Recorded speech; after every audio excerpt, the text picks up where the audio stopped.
Everyone, welcome to Mahindra's. आप सभी लोगों का बहुत स्वागत है। महिंद्रास के ऑफिशियल प्लेटफॉर्म पे होली का अवसर है, तो सबसे पहले आप जितने भी लोग देख रहे हैं सभी दर्शकों को होली की हार्दिक शुभकामनाएं। होली के समय में आप खूब एंजॉय करेंगे, मुझे मालूम है आपके पास समय कम होगा, लेकिन ठीक है, फिर भी आप सुबह से लेकर शाम में ये वीडियोस जो यहाँ पे क्लासेस होती हैं उसकी कंटिन्यूटी ब्रेक ना करें तो ज्यादा बेहतर होगा। आज की क्लास में हमने एक थीम दिया है टॉप 25 रैपिड फायर। ग्रीन यहाँ पे लिखा हुआ है, होली से लिंक करने के लिए एक कलर चूज किया, ग्रीन। ग्रीन कलर यानी हुआ कि जो भी क्वेश्चंस आपको मिलेंगे वो सिंपल और इजी वाले क्वेश्चंस आज के सेशन में मिलेंगे।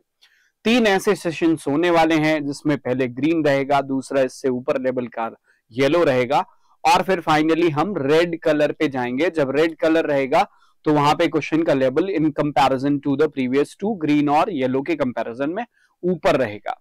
रैपिड फायर है तो फटाफट क्वेश्चंस आपके सामने रखेंगे और आपको इसमें स्पीड भी बना के रखनी होगी। पहला सवाल मैं आपके सामने रखूंगा, लेकिन उसके पहले @रीजनिंग बाय बसंत सर, ये मेरा टेलीग्राम चैनल है। यदि आपने अभी तक इसको ज्वाइन नहीं किया तो मैं आपसे रिक्वेस्ट करूंगा ज्वाइन जरूर कर लीजिएगा, ठीक है। पहला प्रश्न आपके सामने है, और चूंकि ग्रीन लेवल का है तो थीम भी वैसा ही कुछ बनाने का प्रयास मैंने किया है। मैं उम्मीद कर रहा हूं कि आपको अच्छा लग रहा होगा। If all the letters in the each of the words are arranged alphabetically within the word, सारे जो लेटर्स हैं इनको अल्फाबेटिकल क्रम में अरेंज कर दिया जाए, how many words will remain unchanged? कितने ऐसे शब्द होंगे जो जिनके स्थान में कोई परिवर्तन नहीं होगा, वो वैसे के वैसे ही रहेंगे, उसमें कोई भी कुछ चेंज नहीं होगा। How many words will remain unchanged? उसमें कोई परिवर्तन नहीं होगा। क्या करना है? लेटर्स को अरेंज करना है अल्फाबेटिकल क्रम में, with in the word arrange करना है। कहने का सिर्फ ये अर्थ हुआ, अगर इसको समझे, कि एक ऐसा शब्द जिसके सभी अक्षर पहले से ही अंग्रेजी वर्णमाला क्रम या अल्फाबेटिकल क्रम में होंगे, उसी में कोई परिवर्तन नहीं होगा, सीधी सी बात है। तो हम ऐसे ढूंढ लेते हैं, FLY ये पहले से ही अल्फाबेटिकल क्रम में है, DIP ये पहले से ही अल्फाबेटिकल क्रम में, तो इसमें भी कोई चेंज नहीं होगा। इसमें चेंज हो जाएगा क्योंकि ILP होना चाहिए, तो इसमें परिवर्तन हो जाएगा। इसमें NOT ये भी एक अल्फाबेटिकल क्रम में ही है, ये भी काउंट हो जाएगा। ए के बाद ई आना चाहिए, यहाँ पे लास्ट में ई रखा हुआ, ये हटा दीजिए। टॉप में देखो सबसे पहले O आना चाहिए, फिर P फिर T, ये भी हट जाएगा। तो ऐसे आपको कितने मिल रहे हैं? 3 मिल रहे हैं, सेकंड ऑप्शन में दिया हुआ है, सो राइट आंसर ऑप्शन 3 हो जाएगा। उम्मीद कर रहा हूं कि आप में से लोगों ने इसके लिए सेकंड ऑप्शन ही आंसर के रूप में मार्क किया होगा। अगला सवाल आपके सामने ये रहा, कह रहे the position of the first and second letter of the words are interchange. यदि फर्स्ट और सेकंड लेटर की पोजीशन को चेंज कर दे, the position of the first and second letter of the word interchange, how many words will remain will form a meaningful English word. कितने जो है वो मीनिंगफुल इंग्लिश वर्ड बनाएंगे अगर किसको चेंज करने पर? फर्स्ट एंड सेकंड को चेंज करने पर। फटाफट देखिएगा, ज्यादा समय मत लीजिएगा। LFY बनेगा, ये गलत, कोई वर्ड नहीं बनेगा। IDP भी कोई वर्ड आएगा नहीं। ILP एब्रीविएशन यूज मत करिएगा। ILP भी कोई वर्ड नहीं होगा। ONT भी कोई वर्ड नहीं होगा। RAE ये भी कोई वर्ड नहीं होगा। OTP है ना, OTP ये भी कोई वर्ड नहीं होगा। नन बनेगा, ऐसा कोई भी शब्द नहीं बनेगा जो मीनिंगफुल हो फर्स्ट और सेकंड को इंटरचेंज करने के बाद, तो उसके लिए फर्स्ट ऑप्शन राइट आंसर बनेगा। थर्ड क्वेश्चन कह रहे हैं what will come in the place of question mark in the following series. निम्नलिखित श्रृंखला में ये प्रश्नवाचक चिन्ह के स्थान पे क्या आएगा? TOP टॉप, NOT फिर उन्होंने उठाया है NOT फिर LIP। तो अगर आप देखो T फिर N फिर L है ना, इनसे स्टार्ट होने वाला सबसे बड़ा कौन सा है? T है, फिर N है, फिर L से स्टार्ट होने वाला शब्द है। L से पहले कौन सा आएगा? F से स्टार्ट होने वाला वर्ड आना चाहिए, यानी FLY। ये कहीं ना कहीं इनका डिक्शनरी ऑर्डर देख रहे हैं, और FLY किस ऑप्शन में दिया हो? फर्स्ट ऑप्शन में दिया हो, so that's the correct answer. पहला हमारा करेक्ट आंसर बनेगा। नेक्स्ट चौथा क्वेश्चन कह रहे हैं the position of the first and third letter of interchange, how many words will form a meaningful English word. Meaningful word बनाएंगे फर्स्ट और थर्ड को, यानी YLF कोई वर्ड होता है? कोई वर्ड नहीं होता। PID पिड है ना, ये जरूर चेक कर लीजिएगा। PIL पिल है ना, ये एक वर्ड होता है, पिल यानी मेडिसिन को बोलते हैं। टॉन एक वर्ड होता है, ये भी बन जाएगा। ERA एरा है ना, ये भी एक वर्ड होता है। POT पॉट भी एक वर्ड होता है। एक बार के लिए सारे के सारे चेक कर लीजिएगा। PID क्या कोई वर्ड होता है, ये कंफर्म करना जरूरी है। वेट करिएगा, मैं भी एक बार कंफर्म कर लेता हूं और आप भी कर लीजिए। PID फुल फॉर्म है, कोई मीनिंग नहीं है ना। पीआईडी एक पेल्विक डिजीज है, वो कोई वर्ड नहीं बनेगा। PIL पिल, मीनिंग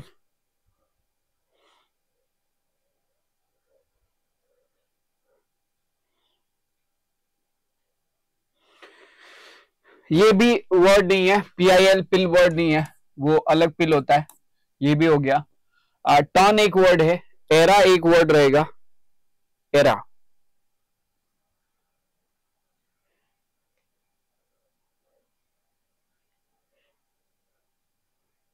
एरा मतलब होता है युग, है ना, तो वो हो जाएगा टर्न हो जाएगा और पॉट हो जाएगा। तीन ऐसे मिलेंगे, 3/4 ऑप्शन आपका राइट आंसर बनेगा। ठीक है, चलिए नेक्स्ट क्वेश्चन देखते हैं। If the first letter of all the word change to its next letter succeeding of the English alphabetical series, then how many words will have more than one vowel? कितने words होंगे जिसमें एक से अधिक vowel होंगे? ठीक है, first letter को नेक्स्ट में चेंज करना है। F किस में कन्वर्ट होगा? G में। क्या कोई वॉवल पहले से है? भाई मोर देन वन वॉवल बोल रहा है अगर, तो 2 वॉवल होने चाहिए। फिर यहाँ एक वॉवल पहले से है, जिसमें एक पहले से ही होगा, उसी में कुछ हो सकता है। D को नेक्स्ट में करोगे E बन जाएगा, तो ये एक वॉवल मिला के 2 वॉवल हो जाएगा। L M में कन्वर्ट होगा, एक वॉवल पहले से है, ये 2 वॉवल नहीं दे पाएगा। N O में कन्वर्ट होगा, एक O पहले से ही 2 वॉवल आ गया। A B में कन्वर्ट होगा, एक ही वॉवल बचेगा उसके बाद। T U में कन्वर्ट होगा, एक वॉवल पहले से ये 2 वॉवल हो जाएगा। ऐसे 3 वर्ड मिलने हैं। Second option 3 is the correct answer 5वें क्वेश्चन के लिए। चलो नेक्स्ट क्वेश्चन देखते हैं। Question number 6 direction and distance का सवाल है। आपको हमसे तेज बनाना है। A walks 11 kilometre towards the north and then he turns right and walks for 13 kilometer. Again he walks 5 kilometer towards south and then turns left and walk for 11 kilometer. There he meets B where he walks 11 kilometer towards the east. He then turns left and walks for 7 kilometer. Again B walks 12 kilometer towards the west and meet to C. ठीक है, चलो इसको बनाइए, फटाफट बनाइए। 1 minute तकरीबन आपके पास या 30 सेकेंड आप इसको बनाने के लिए ले सकते हैं।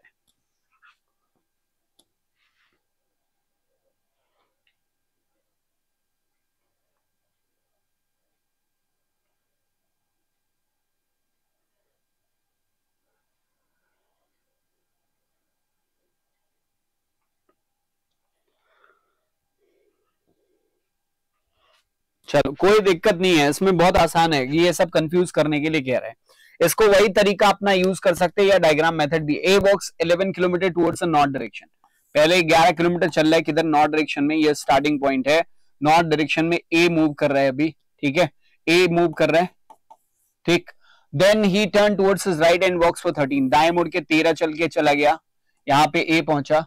Again he walks 5 kilometre towards south, नीचे की तरफ 5 किलोमीटर चल रहा है साउथ डायरेक्शन में, तो यहाँ पे A कहीं पहुंचा। और यहाँ पे 5 चलने के बाद, ये 13 चला है, 5 चलने के बाद साउथ मुड़ता है and then turns left and walks for 11, यहां से लेफ्ट टर्न लेता है और 11 चल के जाता है। तो 11 चल के जाएगा तो यहाँ पे कहीं पहुंचेगा, ये 11 हो जाएगा और इस पॉइंट पर वो B से मिलता है। फिर यहाँ के आगे की कहानी B बढ़ाता है। B who walks 11 kilometre towards east, फिर B यहां से 11 किलोमीटर पूरब दिशा में चल के जाता है, 11 और आगे बढ़ गया, B कहीं यहाँ पे पहुंच गया। ठीक है, and turns then he turns his left and works for 7 kilometre, left turn लेता है और 7 जाता है तो ऊपर की तरफ निकल जाएगा। ये 5 है तो 5 से थोड़ा सा ऊपर बना के रखना, यहाँ पे कहीं पहुंच गया। Okay, again B works 12 kilometre towards the west direction, यहाँ पे वेस्ट डायरेक्शन में 12 किलोमीटर चल के जाता है तो कहीं यहाँ पे पहुंच जाएगा। 11 1 12 यहां से आ जाएगा, इस जगह पे कहीं पहुंचेगा और यहाँ पे वो किससे मिलता है? C से मिलता है। तो ये जो मोशन है इसके बाद वाला ये B कैरी कर रहा है, ये भी B ही कैरी कर रहा है। यहाँ पे आके B किससे? C मिल जा रहा है, C से मिल जा रहा है B यहाँ पे आके। और यहाँ पे A, ये भी A कैरी कर रहा है, ये भी A कैरी कर रहा है, ये भी A कैरी कर रहा है और यहाँ पे आके A किससे मिल जा रहा है? B से मिल जा रहा है। ठीक है, यहाँ C से B मिल रहा है, ऐसा करके दिया गया। अब पहला क्वेश्चन हम लोग देखते हैं, इससे रिलेटेड बढ़िया सवाल था। First question, how far is A from B? A B से कितनी दूरी पर है? तो A यहां पर है ना, और B कहां पे पहुंच गया? यहाँ पे। A को यहीं छोड़ दिया इसने और B यहां पे पहुंच गया। ठीक, तो A B से कितनी दूरी पर है? तो अब आप इसको ऐसे डायग्राम कुछ बनाओगे, ये ऐसे मिलाओगे, ये 12 है और ये यहां से 11 है, तो 12 से 1 आगे निकल गया, यानी ये एक बनेगा। और ये डिस्टेंस कितनी है यहाँ पे जो B ट्रेवल कर रहा था? बी 7 किलोमीटर ट्रेवल किया था ना, again B works for 12, 7 travel किया था, तो ये वाला 7 आ जाएगा। 7 है और 1 है, तो 7 का स्क्वायर और 1 का स्क्वायर, इसका स्क्वायर रूट निकाल दोगे। 7 सत्ता 49 और 1 50, 50 का रूट निकालना है, रूट 50। रूट 50 की वैल्यू कितनी बनेगी? 7 सत्ता 49, 7 सत्ता 49, 7 पॉइंट समथिंग 07 किलोमीटर, यही आपका आंसर बनना चाहिए। ठीक है, फर्स्ट ऑप्शन बनेगा करेक्ट आंसर। फिर अगला कह रहा है how many kilometre did A covers, A कितना कवर कर रहा है? तो ए स्टार्टिंग से लेकर जहां बी से मिला है वहां तक ट्रेवल करेगा, तो 11 ये 13 और 13 और 11 24 हो गया, 24 5 29 हो गया, 29 और 11 और उसमें जोड़ दीजिएगा, 30 10 40, 40 किलोमीटर टोटल ए ट्रेवल करता है। 43rd ऑप्शन में दिया हुआ है, करेक्ट आंसर हो जाएगा। Question number 8, C is in which direction from A, C A से किस दिशा में है? अब ए यहां पे आके रुका है, सी यहां से किस दिशा में है? तो ये पॉइंट आपका सी का है, ये ए का पॉइंट है, यहां से कंपास ड्रॉ करें, नॉर्थ ईस्ट वेस्ट और साउथ नीचे, तो ये देखोगे ये लाइन किसके बीच में जा रही है? नॉर्थ और वेस्ट के बीच में जा रही है। यहां से अगर ये लाइन मिलाओगे सी का, तो यहाँ पे सी मिला था, तो सी और ए के बीच में नॉर्थ वेस्ट में लाइन जाएगी, इसका मतलब नॉर्थ वेस्ट होना चाहिए। और नॉर्थ वेस्ट किस ऑप्शन में दिया हुआ है? सेकंड ऑप्शन में दिया हुआ है, उसके लिए करेक्ट हो जाएगा। How many females are there in the family, ये एक ब्लड रिलेशन का सिंपल सा सवाल है। ग्रीन वाला सेशन चल रहा है तो इजी लेवल के क्वेश्चन, हालांकि पिछला क्वेश्चन बहुत बढ़िया था। अब ये क्वेश्चन करेंगे, A is mother in law of R, A किसकी मदर इन लॉ है? आर की मदर इन लॉ है। आर की मदर इन लॉ का होने का मतलब क्या हुआ? आर से जिसका भी विवाह हुआ है उसकी मदर है ए, ठीक है। अब आर मेल है फीमेल है नहीं मालूम। Who is sister of T, R किसकी सिस्टर है? टी की सिस्टर है, तो आर फीमेल हो गई, यहाँ पे किसी मेल को लाएंगे, टी का जेंडर क्लियर अभी नहीं होगा। N is brother of W, who is wife of K, N किसका भाई है? N is brother of W, who is wife of K, W किसकी वाइफ है? के की वाइफ है। एंड सिस्टर ऑफ ए, है ना, who is wife of K and sister of, W is sister of K, sorry W who is wife of K, N is brother of W, N is brother of W who is wife of K, जो कि के की पत्नी है, और ए की sister है, ए की सिस्टर है, यानी डब्ल्यू ए की सिस्टर है, तो ए यहां पे आ जाएगा। अब यहां पे ये सारे के सारे लोग अलाइन होंगे, यानी ए से एन जुड़ा हुआ है, मेल हो जाएगा, डब्ल्यू हो जाएगा फीमेल, और डब्ल्यू का विवाह किससे होगा? के, और के पुरुष हो जाएगा इस कंडीशन में। यहाँ पे एक व्यक्ति बच रहा है, तो 3 ये और 4 3 7, ठीक। 7वां व्यक्ति इसमें कौन है? इसका पुरुष के रूप में कौन रहेगा वो आपको नहीं पता चल रहा है। A is mother in law of R, R की मदर इन लॉ हो गई ए, ठीक है। Who sister of D, R sister हो गई टी की। N is brother of W, N W का भाई है, जो कि वाइफ है के की, डब्ल्यू के की वाइफ है, और सिस्टर ए की सिस्टर है, तो डब्ल्यू ए की सिस्टर है, तो ये सभी सिबलिंग्स हो जाएंगे, ठीक है। अब आते हैं how many females are there in the family, परिवार में महिला सदस्यों की संख्या, ये भी सदस्य काउंट किया जाना चाहिए या नहीं करते हैं? जितने लोग दिए गए हैं उसी में से देख लें। महिला सदस्यों की संख्या 1 2 और 3 महिला सदस्य, चौथा कौन होगा? महिला होगा, पुरुष होगा, टी का जेंडर क्लियर नहीं, तो सीएनडी आंसर बनेगा। नेक्स्ट क्वेश्चन पे आ जाओ, question number 10, how is N related to K, N K का क्या लग रहा है? तो N is brother in law of K की पत्नी के भाई, तो ब्रदर इन लॉ बनेगा, ऑप्शन 1 में दिया हुआ, करेक्ट आंसर बनेगा। चलो कुछ क्वेश्चन सिलिज्म से रिलेटेड है, फटाफट करेंगे, ग्रीन लेवल के ही सवाल है, मतलब सिंपल क्वेश्चन है, बहुत मुश्किल नहीं है। Only few red is yellow, केवल कुछ रेड येलो है, तो रेड का कुछ हिस्सा क्या है? येलो है, साथ में रेड का कुछ हिस्सा येलो के लिए नेगेटिव रहेगा। नो येलो इज ब्लू, कोई भी येलो ब्लू नहीं है, तो यहाँ पे येलो ब्लू के लिए नेगेटिव हो गया। Only few blue is green, blue का केवल कुछ हिस्सा क्या है? ग्रीन है, और ब्लू का कुछ हिस्सा ग्रीन के लिए नेगेटिव है, ठीक है, ब्लू का कुछ हिस्सा ग्रीन के लिए नेगेटिव है। फिर सम ग्रीन आर पिंक, कुछ ग्रीन का हिस्सा पिंक है। अब पहला कंक्लूजन देखो, all red being blue is a possibility, सारे रेड के ब्लू होने की संभावना है। भाई रेड और ब्लू पूरा नहीं बना सकता, क्यों? रेड का जो हिस्सा येलो के संपर्क में है ना, येलो ब्लू के लिए नेगेटिव है, तो ये हिस्सा हमेशा नेगेटिव रहेगा। तो रेड को कभी ब्लू के अंदर रखने जाओगे तो येलो भी ब्लू को टच करने लगेगा, पक्की बात है, जो कि मना किया गया है, तो पॉसिबल नहीं है ये। दूसरा देखो, some pink being blue is a possibility, pink यहाँ पर ब्लू यहाँ पे, इन दोनों के बीच में कोई रिलेशन नहीं है। जब कुछ ना बताया गया हो, पॉसिबिलिटी का कंक्लूजन कुछ भी दिया हो, ये पॉसिबिलिटी है तो सही होगा। ये डेफिनेट में होता सम पिंक आर ब्लू, तो गलत होता। सम येलो आर पिंक, कुछ येलो पिंक है, येलो ये है पिंक ये है, येलो और पिंक के बीच में कोई रिलेशन नहीं है, तो सम का कंक्लूजन यहाँ भी गलत है, केवल सेकंड सही हो जाएगा, ओनली सेकंड फॉलोज, इसका मतलब ऑप्शन 1 हमारा करेक्ट आंसर बनेगा। चलो next question, only mouse is desktop, केवल माउस डेस्कटॉप है, यानी सारा का सारा डेस्कटॉप क्या होगा, माउस होगा। पहली बात, only few mouse is CPU, केवल कुछ माउस सीपीयू है, सीपीयू यानी माउस का कुछ हिस्सा सीपीयू के लिए नेगेटिव भी होगा, वैसे भी रहेगा, नहीं भी कहते तो भी सम भी बना दे, क्योंकि बोला गया ओनली माउस इज डेस्कटॉप, यानी पूरा डेस्कटॉप क्या है, माउस है। नो सीपीयू इज कैमरा, कोई भी सीपीयू कैमरा नहीं है, कैमरा नहीं है। अब देखो ओनली माउस इज डेस्कटॉप मतलब माउस ही केवल डेस्कटॉप के साथ रिलेशन रख सकता है, बाकी सब नेगेटिव है, तो डेस्कटॉप के साथ ये नेगेटिव हो जाएगा, डेस्कटॉप के साथ ये भी नेगेटिव हो जाएगा, नो का रिलेशन बनाएगा। पहले देखो नो डेस्कटॉप इज कैमरा, बिल्कुल सही है। Some desktop are not CPU, desktop और सीपीयू के बीच में नो का रिलेशन, तो सम नॉट सही होगा। All mouse can be camera, सारा माउस कैमरा हो सकता है क्या, सारे माउस को हम कैमरा के अंदर नहीं पॉसिबल है, क्योंकि माउस का कुछ हिस्सा डेस्कटॉप है और डेस्कटॉप नेगेटिव है कैमरे के लिए, या माउस का कुछ हिस्सा सीपीयू है, सीपीयू नेगेटिव है कैमरे के लिए, तो ये गलत हो जाएगा।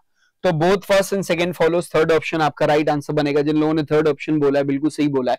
अगले प्रश्न पे आ जाओ, question number 13, only room is floor, केवल रूम फ्लोर है, इसका मतलब सारा फ्लोर क्या हो जाएगा, रूम हो जाएगा। पहला डायग्राम रूम हो जाएगा। नो बालकनी इज रूम, कोई भी बालकनी रूम नहीं है, तो बालकनी को नेगेटिव कर दो रूम के साथ, ठीक है।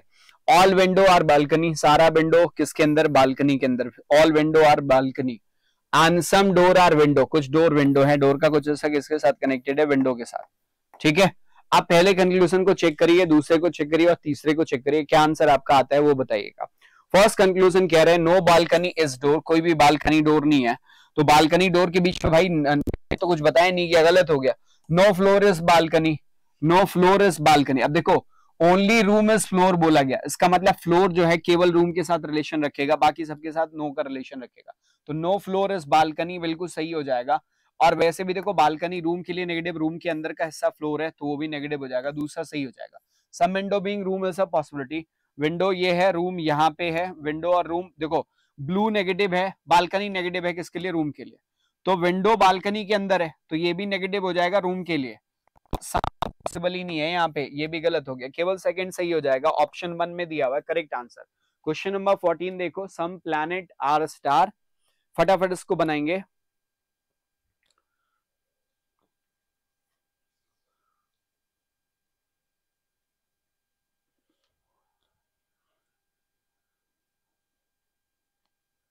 क्या कह रहे हैं, सम प्लैनेट आर स्टार, प्लैनेट का कुछ हिस्सा क्या है, स्टार है।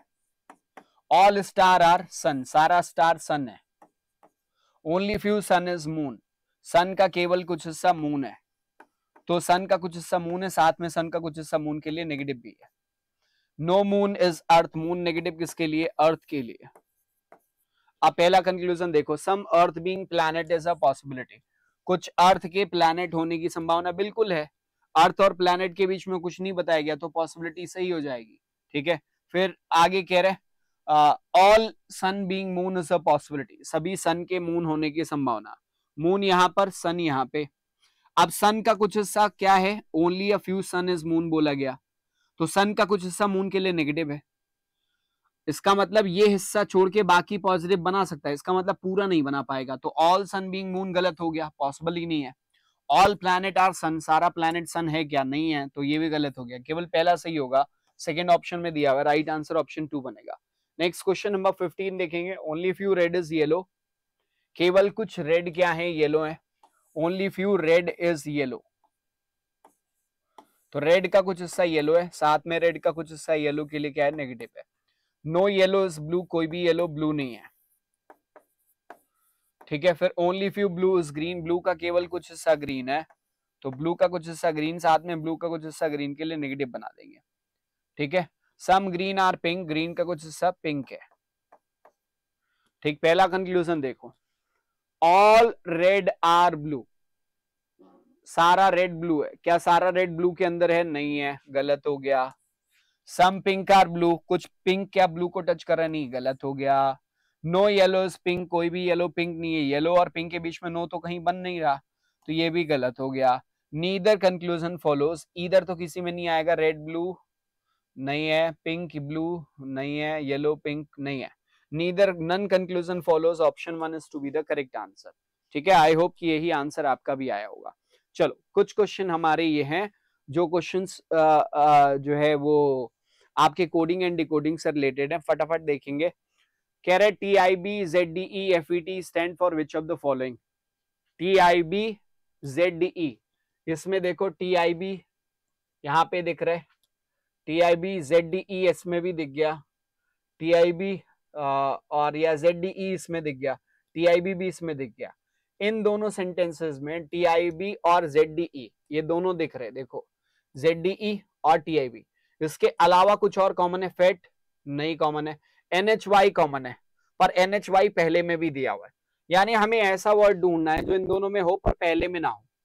जैसे हमें क्या दिख गया, अंडर यहाँ पे दिख रहा था, अंडर यहाँ पे दिख रहा था, पर पहले वाले में नहीं है, तो मैं एक वर्ड ये अंडर मार्क कर ले रहा हूं। ठीक है, फिर दूसरा देखूंगा ZDE, अच्छा FET नहीं है, NHY है, मिल गया, तो NHY इसमें भी है, कोई भी ऐसा वर्ड नहीं पिक करेंगे जो ऊपर वाले में भी दिख। जैसे टू की बात करें, टू यहाँ पे और यहाँ पे, और तीनों में NHY लिखा हुआ है, तो पक्का ये टू के लिए कोड हो जाएगा। ठीक है, तो NHY को हटा देंगे। फिर YUG कॉमन नहीं है, KIR नहीं कॉमन है, RUN नहीं कॉमन है, तो केवल एक कॉमन। अब उसको टू वर्ड को हटाने के बाद कौन से दो शब्द और कॉमन है? एक तो अंडर कॉमन दिख रहा है, दूसरा आपका try ball 1 to score, hard to find word under 1 ball try to score.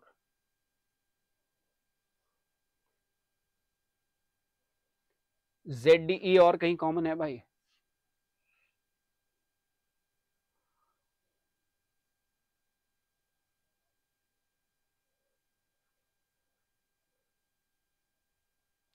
केवल अंडर और टू कॉमन दिख रहा है यार, पर टू ऊपर वाले में भी है, तो ZD या TIB ऊपर में तो किसी में दिया नहीं है। वन रूफ, वन कॉमन है, एक अगला वर्ड वन कॉमन है, सॉरी। इसका मतलब ये हुआ TIB ZDE वन और अंडर को रिप्रेजेंट करता है। ठीक है, अंडर और वन किस में दिया हुआ है? इसमें अंडर है पर वन नहीं है, हटा दो। इसमें अंडर है पर वन नहीं है, हटा दो। इसमें अंडर और वन दोनों लिखा हुआ है, इसमें CND लिखा हुआ। अब रूफ देख लो, क्या FET रूफ का कोड बनेगा? रूफ का कोड हम कहां से देख सकते हैं?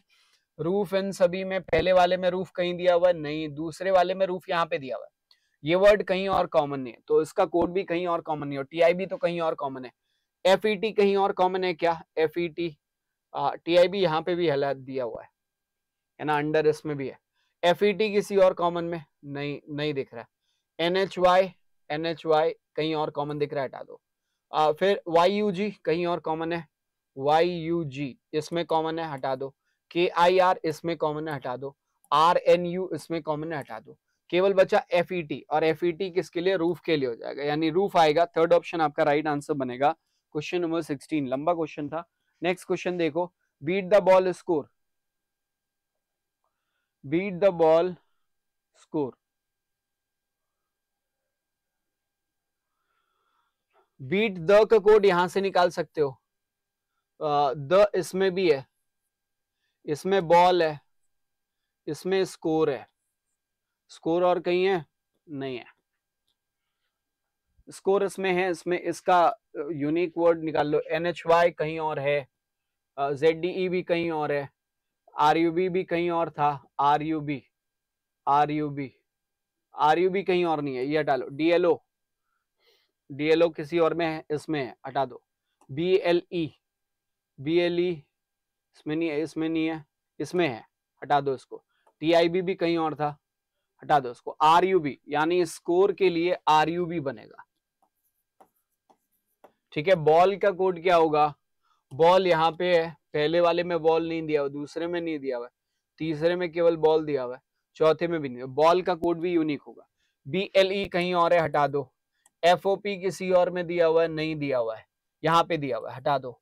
BHU किसी और में दिया हुआ है, BHU इसमें नहीं है, इसमें नहीं है, और इसमें भी नहीं है, ये हो सकता है। YUG कहीं और है, TIB भी कहीं और है, BHU बच रहा है। इसका मतलब ये बॉल के लिए कोड क्या हो जाएगा? BHU हो जाएगा। द के लिए कोड क्या, द यहाँ पे और इन दोनों में कौन सा कॉमन है, इन दोनों में कौन सा कॉमन है, एफओपी कॉमन है दोनों में। ये देखो एफओपी, एफओपी के अलावा के आई आर नहीं है, एन एच वाई नहीं है, डीएलओ नहीं है, क्यूएसपी नहीं है, के आई आर नहीं है, आर एन यू नहीं है, केवल एक ही कॉमन है और वो कॉमन है एफ ओ पी। इसका मतलब ये हुआ द के लिए एफ ओ पी बनेगा, इसमें भी द दिया हुआ है और यहाँ पे भी द दिया हुआ है। बीट के लिए कोड क्या बनेगा, फर्स्ट वर्ड बीट पहले में नहीं है, दूसरे में भी बीट नहीं है, तीसरे फर्स्ट में बीट है, बीट द, बीट के लिए कोड क्या बनेगा, बीट कहीं और नहीं है, इनमें से जो कोड कहीं और ना हो वो हटा लो, जो कहीं और है हटा लो, जैसे एफ ओ पी कहीं और है, आर एन यू इसमें से ये यहाँ पे हटा दो, के आई आर किसी और जगह पे है नहीं है, पॉसिबल यही होना चाहिए, एन एच वाई कहीं और है हटा दो, डीएलओ कहीं और था यहाँ पे हटा दो, क्यू एस पी किसी और जगह पे है, Q S P, Q S P, Q S P, Q S P भी कहीं और नहीं है, आर एन यू, के आई आर देखो कहीं और है क्या, के आई आर यहाँ पे हटा दो इसको, है ना, तो क्यू एस पी कहीं और नहीं है, इसका मतलब बीट के लिए कोड क्या होगा, क्यू एस पी होगा। तो Q S P, F O P, B H U, Q S P, F O P, Q S P, F O P, इसमें क्यू एस पी नहीं है, इसमें क्यू एस पी नहीं है, इसमें है और इसमें एफ ओ पी है, बी एच यू नहीं इसमें है, इसमें बी एच यू है, टी आई बी नहीं है, आर यू बी रब है और टी आई बी कोड नहीं हो सकता यार किसी का, टी आई बी यहाँ पे है और टी आई बी का कोड हम लोगों ने निकाला था, इसमें दिया हुआ है, इन दोनों में टी आई बी में कॉमन अंडर था, है ना, टी आई बी अंडर के लिए था, वो नहीं होगा पक्की बात है। तो none of this is the right answer, option 5 इसके लिए करेक्ट हो जाएगा। बढ़िया सवाल है फिर भाई, है ना, ग्रीन से ऊपर लेवल का है। 18 स्कोर के लिए कोड क्या बनेगा, स्कोर का कोड हम लोगों ने निकाला था क्या, पहले पहले वाले में स्कोर का कोड निकाल लिया था, ये देखो स्कोर का कोड आर यू बी निकल के आया था ना, स्कोर के लिए आर यू बी निकल के आया था, तो स्कोर के लिए R U B second option में दिया हुआ करेक्ट हुआ। 19वां द ट्री, द के लिए कोड हमने निकाला था कहीं पे, एफ ओ पी द के लिए रहेगा, एफ ओ पी इसमें है, इसमें है, जिसमें नहीं है हटा दो, एफ ओ पी इसमें है, ठीक है। और ट्री के लिए, ट्री इसमें कहीं दिया है नहीं, इसमें ट्री कहीं दिया है नहीं, इसमें ट्री दिया हुआ यूनिक वर्ड है, कहीं इसका कोड यूनिक होना चाहिए, बीएलई कहीं और कॉमन है, बीएलई हाँ यहाँ पे हटा दो, एफओपी भी कहीं और कॉमन था हटा दो, बीएचयू किसी और जगह पे कॉमन है, बीएचयू इसमें नहीं है, इसमें नहीं है और इसमें भी बीएचयू नहीं है, ये हो सकता है वाईयूजी, वाईयूजी किसी और जगह कॉमन हटा दो, टीआईबी भी कहीं और कॉमन हटा दो, तो बीएचयू केवल बच रहा है, तो ट्री के लिए क्या हो जाएगा, बीएचयू हो जाएगा, है ना, तो FOP BHU, FOP BHU first option में दिया हुआ है, करेक्ट हो जाएगा। Next question number 20, find the code for word hard to find, ये आपका होमवर्क क्वेश्चन रहेगा, इसके लिए सभी लोग आंसर कमेंट बॉक्स में डालेंगे, ठीक है। ये 20वां सवाल है, 5 क्वेश्चन और है करने के लिए, वो होमवर्क क्वेश्चन है। फिर चलो, a certain number of person sit in straight linear row facing towards the north direction but not necessarily but not information about a few of them given, not but information about few of them is given, G sits second from an extreme in G, किसी एक छोर से दूसरे स्थान पे है, only 3 people sit between G and E, G और E के बीच में 3 लोग हैं, B is fifth to the left, तो 2 मिनट का समय आपको लगा के दे रहा हूँ, 2 मिनट में आप इसको बनाइए। लास्ट क्वेश्चन है, ये पजल का क्वेश्चन है पर ग्रीन लेवल का ही क्वेश्चन है, बहुत मुश्किल सवाल नहीं होगा, ठीक है। चलो 1.5 मिनट का टाइम दे रहा हूं।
चलिए इसको बनाते हैं, ठीक है।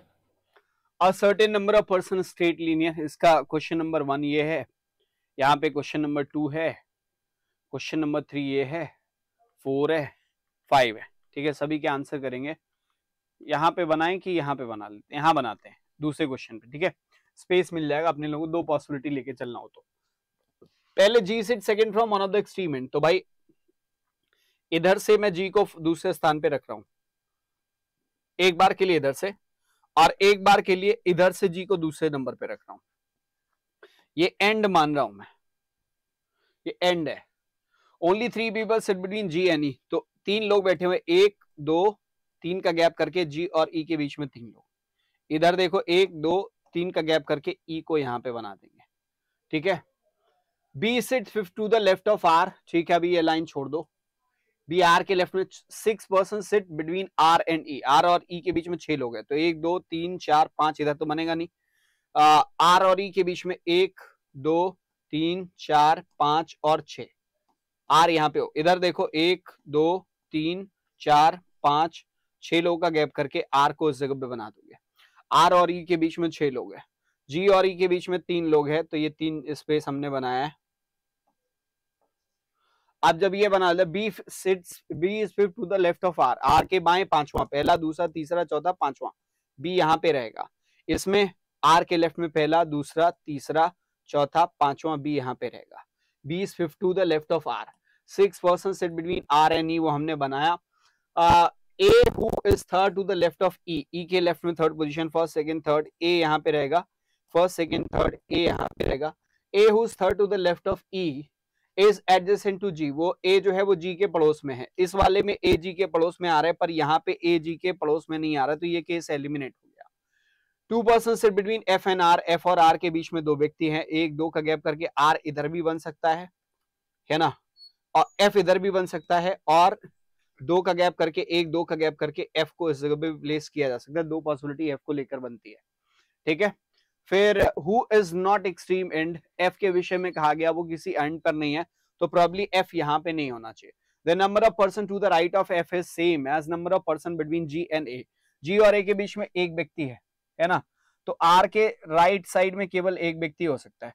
यहां पे अगर एफ को लेके आओगे तो आर के राइट साइड में 3 व्यक्ति आ जाएंगे। देखो क्या कह रहे हैं कि the number of person between F is same, right of F, F के राइट में उतने ही लोग हैं, ठीक है। अच्छा, एफ के राइट में उतने ही लोग हैं, number of person sit between जी है, जी और ए के बीच में कोई नहीं है, तो आर यानी 0, तो एफ के राइट में भी 0 आने चाहिए, तो इसका मतलब एफ को इस जगह पे बनाएंगे, एफ यहां से एलिमिनेट हो जाएगा। जो एफ और आर के बीच की दूरी 2 बताया गया था इनके बीच में, तो यहाँ पे 2 का गैप बनेगा, यानी यहाँ पर एफ होगा, फिर 1 का गैप 2 का गैप, फिर यहाँ पे आर होगा, 1 2 3 और 4 का गैप करके बी यहाँ पर होगा, फिर 1 का गैप करके ई बनेगा, फिर 1 2 का गैप करके ए बनेगा, और ए के तुरंत इस तरफ जी बनेगा, और यहाँ पे एक व्यक्ति जी के इस तरफ रहेगा क्योंकि जी एंड से सेकंड पोजीशन पर है। अब क्वेश्चन नंबर 1 देखते हैं, जो हमारा सीक्वेंस निकल के आया है वो सीक्वेंस ये है, ठीक है। पहला क्वेश्चन देखो, 4 ऑफ द फॉलोइंग 5, ये देखो 4 एक समान है, एक अलग है, कौन सा अलग है? आर ई ए जी एफ, आर ई ए जी एफ, एफ इसमें एक्सट्रीम एंड पर है, बाकी सभी लोग कोई भी एक्सट्रीम एंड पर नहीं है, तो एफ आंसर हो जाएगा ऑप्शन 5। देखो how many person sit between A and B, A और बी के बीच में कितने लोग हैं? तो 4 लोग ए और बी के बीच में, 1 2 3 और 4 लोग आ रहे, 4 बनेगा, थर्ड ऑप्शन में दिया हुआ है। Information about how many person are not given, कितने लोगों के बारे में इन्फॉर्मेशन नहीं, तो पहले देख लो कितने लोगों का दिया है, 1 2 3 4 5 6 7 8 9 10 11 12 13 14 15 16, 16 लोग हैं, जिनमें से एक जी ए 2 ई 3 बी 4 आर 5 और एफ 6, 16 में से 6 लोगों का पता है, बाकी 10 लोगों का नहीं पता, तो 10 आएगा, फोर्थ ऑप्शन में दिया हुआ है 10 बनेगा। फिर कह रहा है what is the position of E with respect to B, E B के रिस्पेक्ट में किधर होगा? तो बी के लेफ्ट साइड में सेकंड पोजीशन पर ई आ रहा है, इसका मतलब हमारा सेकंड टू द लेफ्ट बनेगा, सेकंड ऑप्शन में दिया हुआ है। And last question, how many person sit to the left of B, B के लेफ्ट साइड में कितने लोग बैठे हुए हैं? तो 1 2 3 4 5 6 7, 7 लोग बी के लेफ्ट साइड में है, यानी हमारा थर्ड ऑप्शन राइट आंसर बनेगा, करेक्ट है। तो ये आज का रैपिड फायर रहा, मैं उम्मीद करूंगा कि आप लोगों को सब कुछ समझ में आया होगा, आपने एंजॉय किया होगा इस रैपिड फायर वाले सेशन को। तो जितने भी लोग हमारे साथ जुड़े हुए हैं, वैसे होली के समय में आप लोगों को ध्यान ये रखना चाहिए, होली के समय में आप लोगों को ये ध्यान रखना चाहिए कि आप ये वीडियो की कंटिन्यूटी ना छोड़े। ये रिकॉर्डेड सेशंस होंगे, 3 सेशन आपको मिलेगा। आज हमने ग्रीन किया, कल हम येलो करेंगे इससे ऊपर लेवल का, और फिर हम लोग रेड लेवल के क्वेश्चंस देखेंगे। So that's it for the day. Thank you so much buddy bye, take care, see you next day. Subscribe now and press the bell icon. Never miss an update.